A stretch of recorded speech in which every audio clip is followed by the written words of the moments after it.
Negative emotions is one of my favorite topics. Yeah. I've been wanting to have this conversation for quite a while, so I'm excited about what you started with today. So, life experience is our best teacher, yes? Words don't teach. Odd we offer so many, but if our words resonate with something you've lived, then it clicks for you. Absolutely. So I've been working professionally for the last 6 years as a coach, as a breakthrough specialist, assisting people to find higher levels of alignment, to help them become vibrational matches to what they want. I've worked with people in over 25 countries. I've done seminars in Europe and Canada. I've personally manifested, a 7-figure amount of money, a dream relationship. I've had a lot of success and seen a lot of success in my clients. And I would say the key to the work that I do and my approach to all of this is to look at what somebody has present in their vibration, in their attraction point, that's preventing their cork from floating, because those are the things that are preventing those high and consistent levels of alignment. So you're identifying the resistance through the evidence that is manifested. Absolutely. That's exactly what I do. And yeah. how are you able to highlight them without advancing them? Well, physical reality doesn't lie. Physical reality is always showing us what we have going on. Well, we agree with you. It's easy to find the culprit. What we're asking you is, how are you causing the culprit to fade into nothingness? We look at the emotions that present themselves in those circumstances. More discovery of the culprit. Yeah, and then we shift the perspectives behind those emotions. So we identify the reason that people are holding on to these emotions and shifting them out of them. And in my experience, most people are carrying negative emotions that they don't realize that they're carrying. So for sure. And so helping them understand that they are there really is the first step. Absolutely. But as a teacher talking to a teacher, and a vibrational expert talking to a vibrational expert, because you've been at this long enough that you've got this going on, what we want to flesh out together, because like you, we have found many processes that can temporarily, in moments of focus, soften the resistance. And we've noticed that the more often that resistance is softened, then the more of what is desired is allowed. But have you noticed this in your advanced classes on all of this? Have you noticed that as you help a friend or a student identify a pocket of resistance and you help them soothe it through the effective processes that you have found, we've done that too, that in freeing up their vibration, more that's in their vortex calls in a stronger way.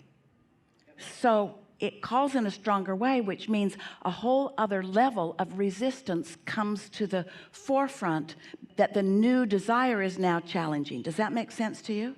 It's like this desire aggravates this resistance, which I soothe through these processes. And once that aggravation is stopped, then I'm free-flowing toward these desires, which are more, which aggravates a new set, which then I can apply processes to, which softens them, which causes more desires that I didn't even see coming, which aggravates a whole new set.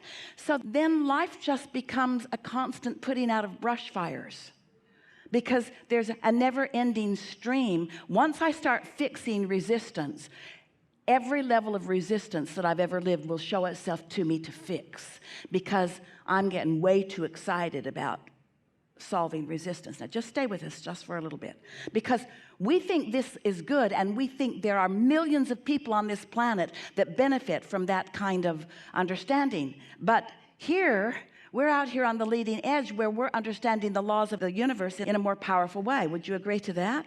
So what if there were a way to get out ahead?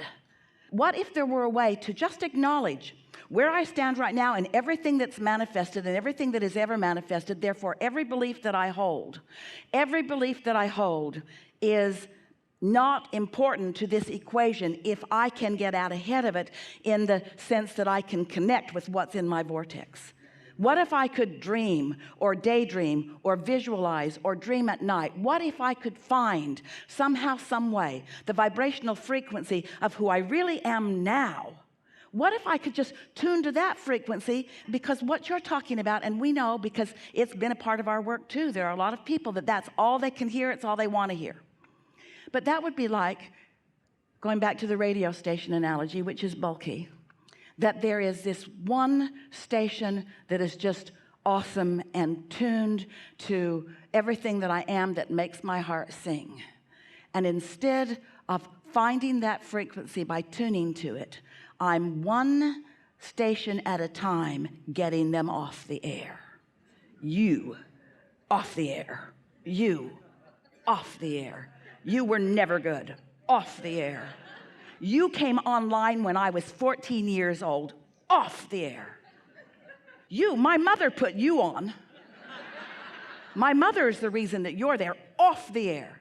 So, it is so time consuming to off the air, when really all you got to do is meditate a little, taste the sweet nectar of aligning to who you really are, and in so much less time, you find the vibrational frequency of who you really are, and everything that you once thought was an issue that you needed to get rid of is transformed into a blessing that has put you where you are.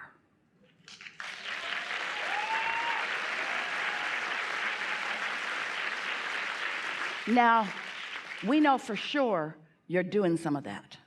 We know for sure that that is some of the shifting that is taking place.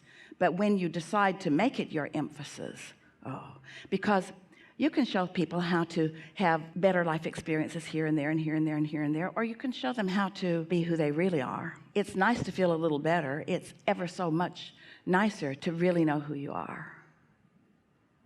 So we're talking about getting out ahead of it. That's going to be a theme of what we talk about maybe forevermore with our human dear hearts. Getting out ahead of it. And by that we mean getting out ahead of it where your vibrational reality is, getting out ahead of it where your inner being already is, getting out ahead of it in that next vehicle and that next vehicle and that next vehicle where the true thrills are. When you hit yourself over the head with a hammer for a while, it feels really good when you stop.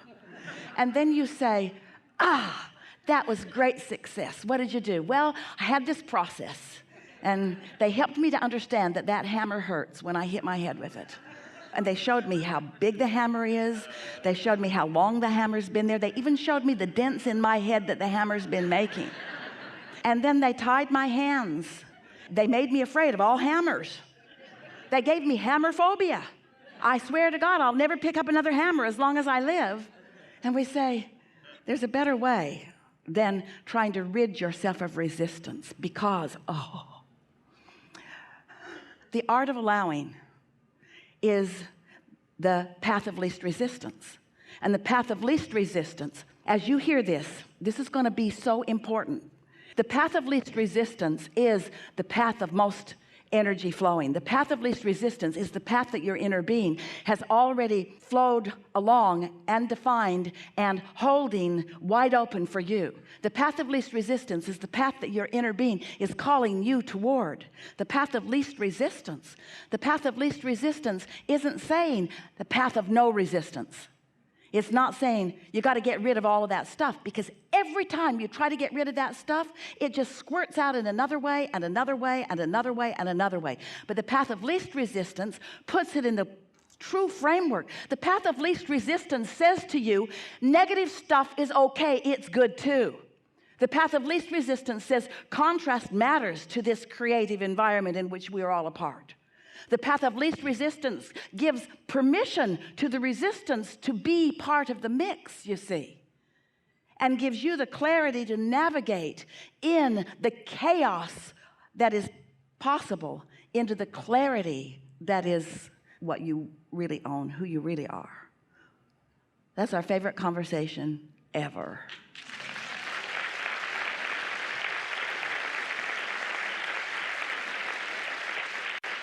Follow-up question. When you say you create your own reality, can you define you? Is it me? Is it Nick Bro? Is it my physical self? Or is it a mixture of me and my inner being, me and my Of course it's you and your non-physical? inner being. We would never talk only to you. You are a scanty part of the whole. But the other part of you doesn't need our talking to. The other part of you's got that. So we are kind of talking to you about it because you're the bugaboo in the mix. So it seems like when we say you create your own reality, that what we're saying is you create your own reality. But what we really mean is you want to tune to the significance of who your inner being is. Because together you have created your own reality. Your inner being stayed non-physically focused and stayed in an absence of resistance. And you came into the contrast and stirred it all up and asked for more. And your inner being saw what you asked for and rode those rockets and became it and held the vibrational frequency of it and reveled in everything you discovered and blessed every rotten thing that ever happened to you for the good that came out of it and the desire that was born within you, and holds that vibrational equivalency for you so that you can always find it if you look for it. And in the moment that you stop trying to get all the other radio stations off the air and you start reaching for that one, you'll find it and you'll click in and you'll click in and you'll click in and you'll click in and you'll click in, and then that's who we're talking about, you two. Cool. So can our physical selves' desires ever contradict or oppose or have different directions than our inner being's desires? Constantly. You do it all the time. And does that get in our way? Always, every time. For example, if you have a desire to be what you call a good person and you think you aren't, you're in the way. And you'd say, oh, but Abraham, no, I mean my desires. Do my desires ever conflict? Yeah, the desire to not be a bad person gets in the way of the energy that knows that you cannot be a bad person. Did you get that? Your source knows so unequivocally the goodness of you that every effort you make to get over being bad contradicts. That's a contradiction of desire. It's an assumption. It's a flawed premise that you just can't get around. I'm bad and I'm going to get better. No, you're not.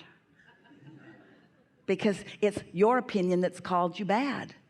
And as long as your condemnation, pushing against, there is no law of pushing against.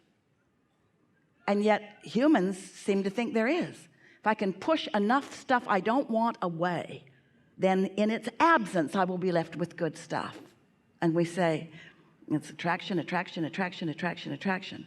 You've offered our favorite phrase, I create my own reality. I create my own reality. I, source energy, who is eternally focused, who has specific to my attention right now, presented itself in physical form in the apparatus that is me, and focused me into a time and space with variety that inspires me and me. And the inspiration happens constantly, and my emotions show it to me. Thrills show me that my inner being is seeing it too. Strong pain shows me that my inner being is seeing it too. Thrills show me that my inner being is seeing it too, and I am seeing it too. Pain shows me that my inner being is seeing it, but that I'm looking in opposition to it. Very good. We think this is a really good time for a segment of refreshment.